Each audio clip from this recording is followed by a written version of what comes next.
The DRC government wants MONUSCO's exit from the country expedited, but peacekeeping mandates are determined by the Security Council, with the current mandate due for renewal in December, just as the DRC goes to critical general elections. In a rapidly evolving national and regional environment, we must stay on course for an orderly, gradual and responsible transition. The departure of MONUSCO is planned, and initial steps are being taken in several areas. Moreover, MONUSCO's withdrawal should not jeopardize the protection of civilians. We must avoid creating security vacuum. The mission cannot responsibly depart from areas where MONUSCO is the only protection presence.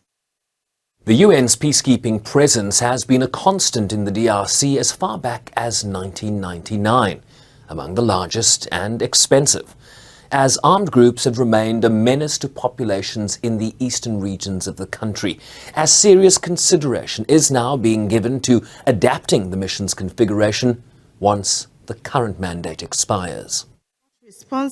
Pobee pointed to the role of the Congolese government in creating the conditions for MONUSCO's transition out of the country. I recall that the transition of MONUSCO is, in simple terms, the continuation of the mission's mandated tasks by Congolese authorities. It is up to the Congolese government to create the conditions for this continuation to be viable for the long term. The mission, jointly with the UN country team, is for its part fully committed to assisting the Congolese authorities in this endeavor. In this regard, MONUSCO and the UN country team have engaged proactively with the government to jointly re-evaluate the joint transition plan as mandated by the Council. As the Africa 3 weighed in on the proposed timeline. En ce qui concerne la transition de la MONUSCO, turning now to MONUSCO's transition, Ghana, Mozambique and Gabon reiterate the need to ensure an orderly drawdown in consultation with Congolese authorities. The A3 welcome the progress made by the government of the DRC in the implementation of the benchmarks established in the joint transition plan, including the strengthening of its system to manage arms and munition.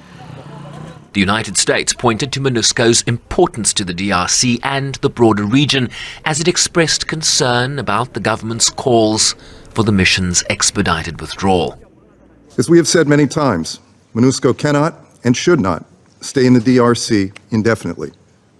But there is broad consensus that the DRC government will have not met the benchmarks it agreed upon as the minimum conditions for MONUSCO's drawdown by the end of 2023. A precipitous withdrawal of MONUSCO would likely leave a security vacuum that state authorities are unable to fill, with devastating effects for the region's most vulnerable populations. Other members urged that lessons be learned from previous peacekeeping closures to ensure that mistakes were not repeated, as the DRC government's capacity to protect civilians throughout the country becomes a key benchmark moving forward. Siobhan Briceby's SABC News, New York.